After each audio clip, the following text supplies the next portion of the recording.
Sinepju graudiņš, vārds katrai dienai.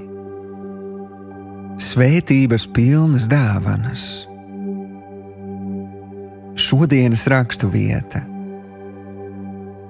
Tu darīji man zināmu dzīvības ceļu, tu piepildi mani ar prieku sava vaiga priekšā, un jaukas svētības pilnas dāvanas pie tavas labās rokas ir mūžīgi. 16. psalms, 11. pants. Šodienas pārdomas. Mums visiem patīk gan priecāties, gan saņemt dāvanas. Taču vai mēs apzināmies, ka patiesas prieks un patiesi jaukas dāvanas ir tikai Dieva klātbūtnē?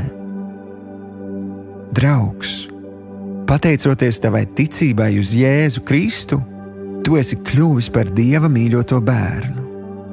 Pat vēl vairāk, Viņš ir iemājojis tevī, lai būtu ar tevi kopā ikdienas.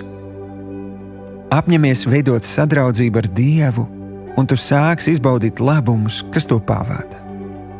Dienas gaitā pārdomā Dieva vārda apsolījumus. Prasi viņam padomu un ieklausies norādījumos.